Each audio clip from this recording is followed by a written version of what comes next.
لا حول ولا قوة إلا بالله العلي العظيم أعوذ بالله من الشيطان الرجيم بسم الله الرحمن الرحيم الحمد لله رب العالمين والصلاة والسلام على أشرف الأنبياء والمرسلين سيدنا ونبينا وشفيع ذنوبنا وطبيب نفوسنا مولانا مولا الكونين امام المشرقین والمغربین جد الحسن والحسین حبیب الہ العالمین ابی القاسم محمد وعلی آل بیتہ الطیبین الطاہرین المعصومین المظلومین المنتخبین المنتجبین اما بعد فقد قال اللہ تبارک و تعالی فی القرآن الکریم بسم اللہ الرحمن الرحیم ان اللہ یرزق من یشاء بغیر حساب۔ محترم ناظرین اکرام، ویسے تو ہماری گفتگو رمضان مبارک میں روزوں کے سلسلے سے چل رہی تھی اور قضا اور کفارے کے روزوں کے مسائل میں آپ لوگوں تک پہنچا چکا ہوں۔ آج ایک برادر مومن کی خواہش کو مد نظر رکھتے ہوئے روزے کے مسائل پر گفتگو نہیں ہے۔ آج جو ہماری گفتگو ہوگی وہ آداب دسترخوان کے سلسلے سے ہے۔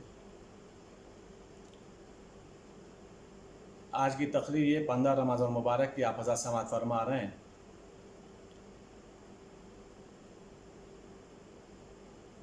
آداب دسترخوان تعلیمات اسلامی میں سے ایک تعلیم ہے۔ یوں تو انسان کے لیے خداوند عالم نے کھانے پینے کی چیزیں بے شمار عطا فرمائی ہیں، لیکن جس خداوند عالم نے کھانے پینے کی چیزیں عطا فرمائی ہیں اسی خداوند عالم کی طرف سے یہ بھی احکام ہے کہ کیسے کھایا جائے اور کیسے نوش فرمایا جائے۔ یہ بھی خداوند عالم نے بتایا ہے یا ائمہ اطہار علیہ السلام نے بتایا ہے، پیغمبر خدا نے بتایا ہے، اور ان چیزوں کی بھی رعایت بہت ضروری ہے۔ اگر انسان ان چیزوں کی رعایت نہیں کر رہا ہے تو پھر صرف اور صرف وہ کھانا پینا کھا پی رہا ہے، تعلیمات اسلامی پر اس مسئلے میں وہ عمل نہیں کر پا رہا ہے۔ آداب دسترخوان میں سے چند چیزیں مستحب قرار دی گئی ہیں، یعنی جب انسان دسترخوان کے لیے آمادہ ہو، کھانے کے لیے بیٹھے دسترخوان کے اوپر، تو اس کے لیے چند چیزیں مستحب قرار دی گئی ہیں۔ جو چیزیں مستحب قرار دی گئی اس میں پہلی چیز یہ ہے کہ انسان اپنے دونوں ہاتھ کو دھو کر کے دسترخوان پر بیٹھے۔ کھانا کھانے سے پہلے بھی ہاتھ کو دھوئے اور کھانا کھانے کے بعد بھی ہاتھ کو دھوئے، لیکن کھانا کھانے کے بعد ہاتھ کو دھو کر کے انسان کو چاہیے کہ تولیہ یا رومال وغیرہ سے اپنے ہاتھ کو پوچھ لے، یہ مستحب قرار دیا گیا۔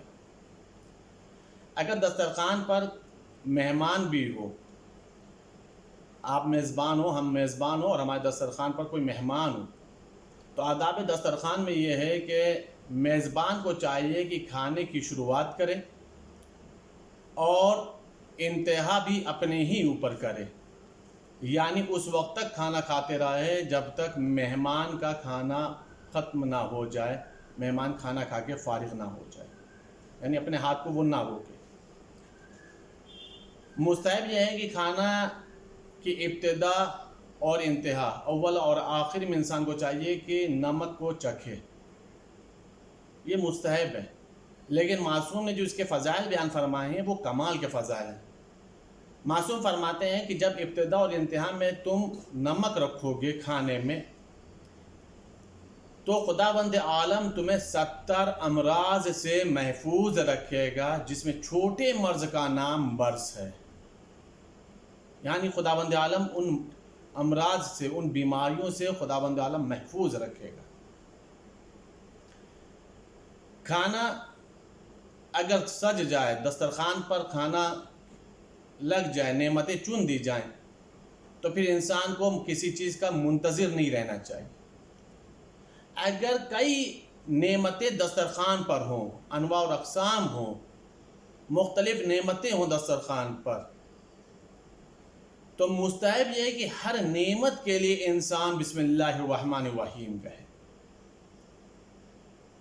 کھانے کے پہلے بسم اللہ ہے اور کھانے کے آخر میں شکرن للہ، اللہ کا شکر ادا کرے انسان۔ کھانے کے لیے مستحب یہ قرار دیا گیا ہے کہ انسان کو چاہیے کہ جو اس کے سامنے ہو اسی سے کھانے کی شروعات کرے۔ کھانے کے مستحبات میں سے یہ ہے کہ انسان چھوٹے چھوٹے لقمے بنا کر کے کھائے، کھانا سر جھکا کر کے کھائے۔ مستحب قرار دیا گیا ہے کہ اگر انسان دسترخوان پر بیٹھ کر کے کھانا کھا رہا ہے تو جو دانے، جو چیزیں دسترخوان پر گر گئی ہیں اسے اکٹھا کر کے کھا لے۔ لیکن اگر وہی انسان کہیں راستے میں کھانا کھا رہا ہے، جنگل میں کھانا کھا رہا ہے، بیابان میں کھانا کھا رہا ہے اور کچھ چیزیں گر جا رہی ہیں تو پھر مستحب قرار دیا گیا ہے کہ ان چیزوں کو اٹھا کر کے نہ کھائے بلکہ چھوڑ دے پرندوں کے لیے اور جانوروں کے لیے۔ کھانے کے لیے مستحب یہ ہے کہ انسان اگر کھانے میں پھل ہو، فروٹس ہو تو اس کو بھی دھو کر کے کھائے۔ کھانا کھانے کے بعد انسان کے لیے بہتر یہ ہے کہ پیٹھ کے بل لیٹے اور دایاں پیر بائیں پیر کے اوپر رکھے۔ پیٹھ کے بل، پیٹ کے بل نہیں، پیٹ کے بل ویسے بھی سونا منع کیا گیا، لیٹنا منع کیا گیا ہے۔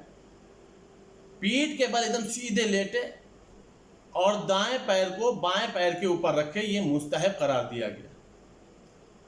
کھانا کھانے کے بعد انسان اپنے دانتوں کی صفائی کرے۔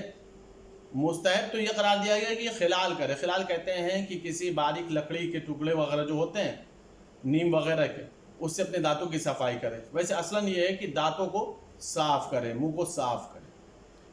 یہ چیزیں آداب دسترخوان میں مستحب قرار دیا گیا۔ چند چیزیں آداب دسترخوان میں مکروہ قرار دی گئی ہیں۔ جو چیزیں مکروہ قرار دی گئی ہیں وہ یہ ہے کہ انسان کا پیٹ بھرا ہوا پھر بھی کھانا کھائے، یہ مکروہ قرار دیا گیا۔ جب پیٹ میں جگہ ہو، بھوک لگے تب انسان کو کھانا کھانا چاہیے۔ ویسے بھی معصوم کی حدیث ہے کھانے کی لذت، کھانے کا مزہ بھوک میں ہی آتا ہے۔ شکم سیر ہو تو انسان کو کھانے کا لطف اور ذائقہ نہیں ملتا ہے۔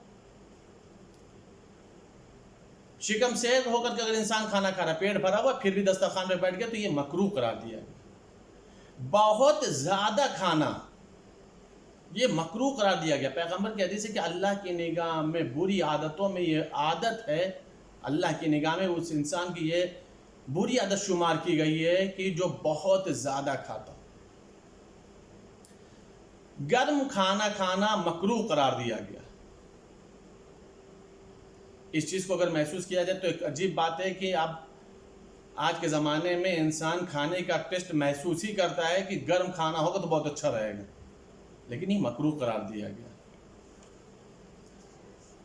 جو چیزیں انسان کھا رہا ہو اس کو اگر وہ پھونک مار کر کے کھا رہا تو یہ مکروہ قرار دیا گیا۔ مثلا کوئی گرم چیز ہے اور اس کے بعد انسان اس کو کھا رہا ہے، ایک دفعہ کھایا گرم لگا تو دوبارہ وہ کھا رہا ہے تو پھونک کر کے کھا رہا ہے، یہ مکروہ قرار دیا گیا۔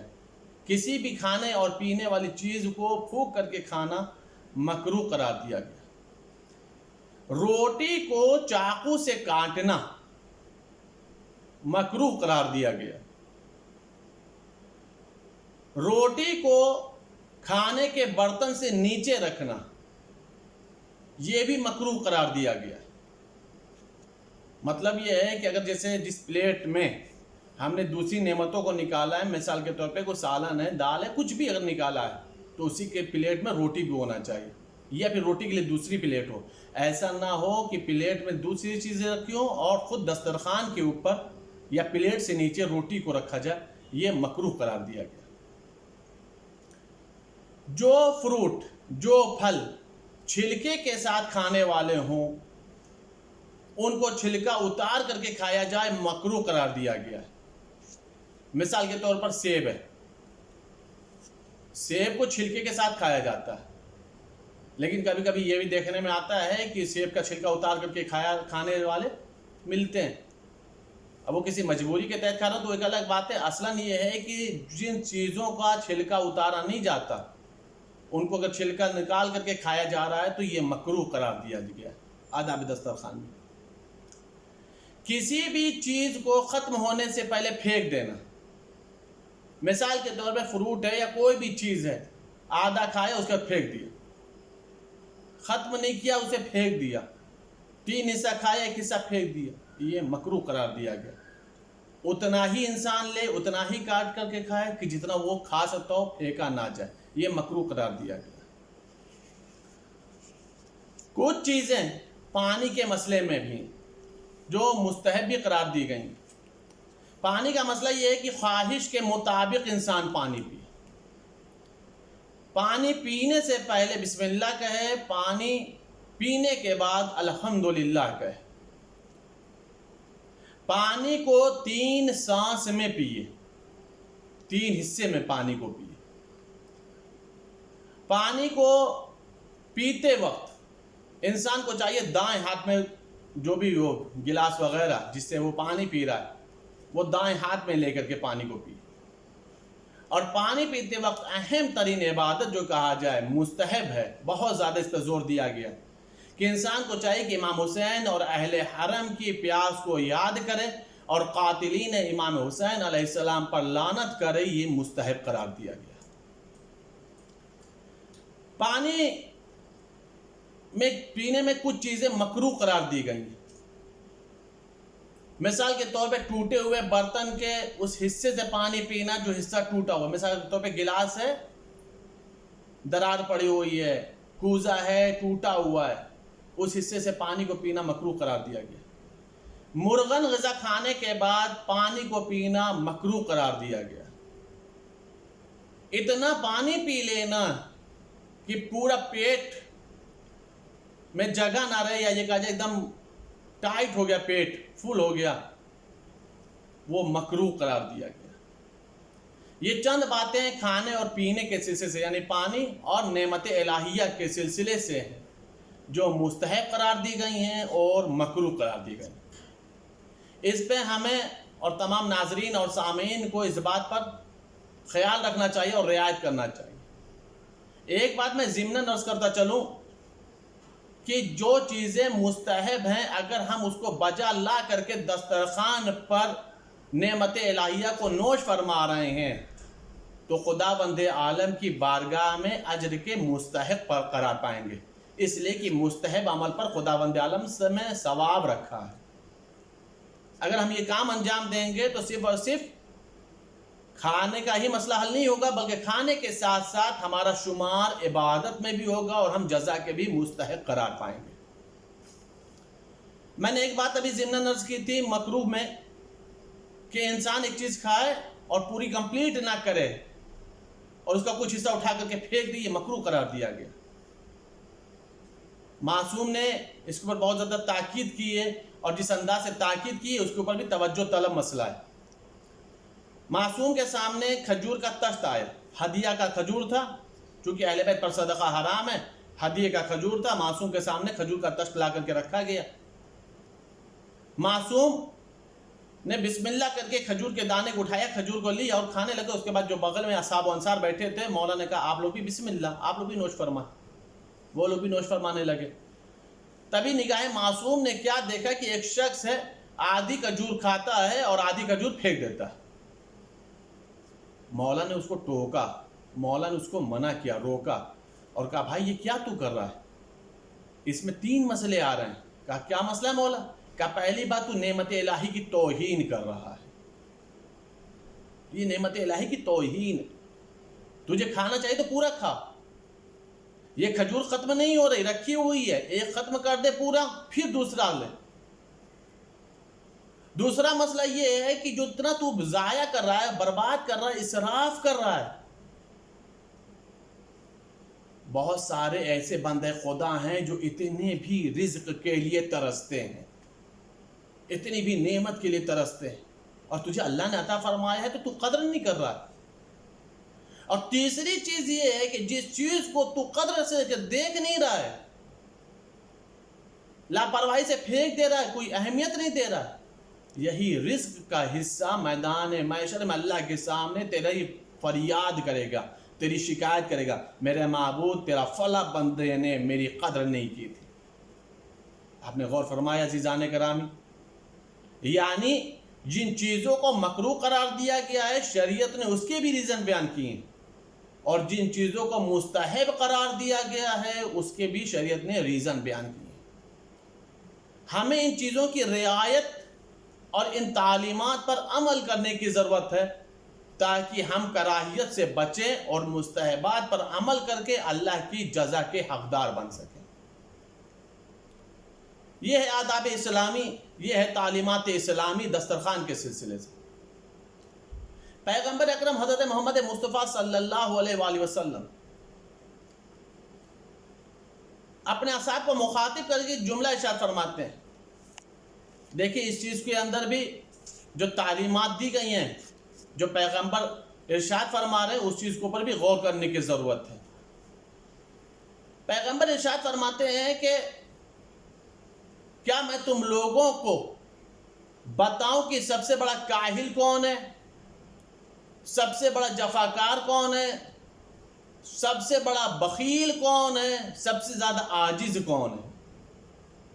کہاں پیغمبر خدا بتائیے کہ سب سے بڑا بخیل وہ ہے کہ جو ایک مسلمان دوسرے مسلمان بھائی سے ملے اور اس کے بعد سلام میں پہل نہ کرے، سلام سے اپنے آپ کو بچائے، یہ سب سے بڑا بخیل ہے۔ کنجوس ہے، اس کے جیب سے کچھ جا نہیں رہا ہے پھر بھی سلام کرنے میں کوتاہی کر رہا ہے، کنجوسی کر رہا ہے۔ پیغمبر فرماتے ہیں جبکہ اسے معلوم نہیں ہے خدا بند عالم نے 90 نیکیاں لکھی ہیں سلام کرنے والوں کے حصے میں، اور 10 نیکیاں لکھی ہیں خدا بند عالم نے سلام کا جواب دینے والی کے لیے۔ کہا یا رسول اللہ جفاکار کون ہے؟ کہا سب سے بڑا جفاکار وہ ہے کہ جس کے سامنے ہمارا نام لیا جائے اور وہ ہمارے اوپر صلوات نہ پڑھے، اس نے ہمارے اوپر جفا کی۔ کہا پیغمبر خدا یہ بتائیے کہ سب سے بڑا کاہل کون ہے، سست انسان کون ہے؟ پیغمبر نے فرمایا سب سے بڑا کاہل ہماری نگاہ میں وہ ہے جو ایک دم خالی بیٹھا ہو اور اپنی زبان کو ذکر پروردگار میں بھی نہ ہلاتا ہو،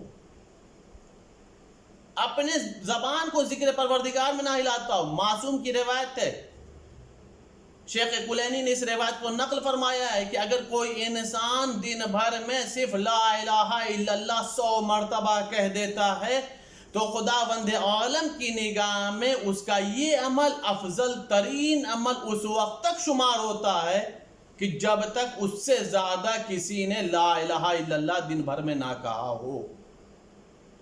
غور فرمایا، کہا یا رسول اللہ عاجز کون ہے؟ کہ سب سے بڑا عاجز وہ انسان ہے کہ جو اللہ کی بارگاہ میں اپنے دست سوال کو بلند نہ کرے، دعا نہ کرے، بلائیں پر بلائیں نازل ہوں، مصیبتیں نازل ہوں، دکھ درد تکلیفیں نازل ہوں، اور وہ اپنے آپ کو اللہ کی بارگاہ میں حاضر کر کے اللہ کی بارگاہ میں دست دعا کو بلند نہ کرے، اس سے بڑا عاجز انسان کون ہوگا؟ جبکہ دعا وہ ہے جو مقدر بدل دیتی ہے، دعا وہ ہے جو بلاؤں کو ٹال دیتی ہے، دعا وہ ہے جو مصیبتوں کو ٹال دیتی ہے، دعا وہ ہے جو رزق میں اضافے کا سبب بن جاتی ہے، دعا وہ ہے جو روزی میں اضافے کا سبب بن جاتی ہے، دعا وہ ہے جو مصیبتوں کو ٹال دیتی ہے، رفع اور دفع کر دیتی ہے بلاؤں کو۔ یہ انسان اتنا بڑا عاجز ہے۔ چوتھے امام کی بارگاہ میں ایک شخص ہے، بس یہ آخری ایک بات عرض کر رہا ہوں، انسان سمجھے دعا کے مسئلے کو، چونکہ یہ رمضان مبارک ہے، دعا کے لیے بہت زیادہ تاکید کی گئی ہے۔ اللہ کی بارگاہ میں رمضان مبارک میں کوئی دعا رد نہیں ہوتی، انسان سچے دل سے دعا کرے، اور اگر مصلی پر دیر تک بیٹھا رہے تو خدا بند عالم اس کے بیٹھنے کی بنیاد کے اوپر اس کے رزق اور روزی میں اضافہ کر دیتا کہ چلو میرا بندہ میرے مصلی پر بیٹھا، مجھے یاد کرنے کے لیے بیٹھا ہے، اللہ روزی اور رزق میں اضافہ کر دیتا ہے۔ چوتھے امام کے پاس ایک شخص آیا، اس نے کہا فرزند رسول میں دعا کرتا ہوں میری دعا قبول نہیں ہوتی۔ مولا نے فرمایا کسی بھی انسان کی دعا 3 حالت سے خالی نہیں ہے، 3 حالت سے خالی نہیں ہے۔ کہا فرزند رسول وہ کون سی 3 حالت ہے؟ کہا پہلی، یا تو اس نے دعا کیا ہے تو فوراً اللہ قبول کر لے گا۔ کہا دوسری کون سی حالت ہے؟ کہ دوسری حالت یہ ہے کہ اللہ اس کی دعا کو قبول نہیں کرے گا، لیکن میدان محشر میں اس کی اس دعا کو ذخیرہ کر دے گا، اور میدان محشر میں اس کے بدلے میں اللہ اس کی نیکیوں میں اضافہ کر دے گا۔ کہ تیسرا کون سا مرحلہ، تیسری کون سی حالت ہے؟ مولا نے فرمایا ممکن ہے کہ انسان نے دعا کی ہو، مشیت کے ارادے میں نہیں یہ دعا کو قبول کرنا، لیکن چونکہ اس نے دعا کی ہے لہٰذا خداوند عالم اس کے اوپر آنے والی کوئی انجانی مصیبت کو، جو اسے پتہ بھی نہیں تھا کہ کوئی بلا نازلہ ہونے والی ہے، اس کی ایک دعا کرنے سے خداوند عالم آنے والی بلاؤں کو ٹال دیتا۔ دعا بھلے ہی وہ قبول نہ ہوئی، لیکن جس بلا کا وہ مستحق پر قرار پانے والا تھا، اسی ایک دعا کی وجہ سے خداوند عالم اس کی بلاؤں کو، مصیبتوں کو ٹال دیتا۔ آئیے ہم خداوند عالم کی بارگاہ میں دعا کرتے ہیں کہ خداوند عالم ہم سب کو رمضان مبارک کی ساری دعاؤں کو قبول فرما، ہم سب کی توبہ استغفار کو قبول فرما، ہم سب کی تلاوتوں کو قبول فرما، ہم سب کی صلوات کو قبول فرما، اور جو صلوات استغفار کے فائدے دنیا اور آخرت میں میرے معبود تمام مومن اور مومنات کو عطا فرما، تمام مرحومین کی مغفرت فرما، ہم سب کو جو زیارات نصیب فرما، جو بیمار ہیں ان سب کو شفائے کلی عطا فرما، امام زمان علیہ السلام کے ظہور میں تعجیل فرما، ہم سب کو ان کے اعوان و انصار میں شمار فرما۔ اللہم تقبل منا انک انت السمیع العلیم بحق محمد و آلہ الطاہرین۔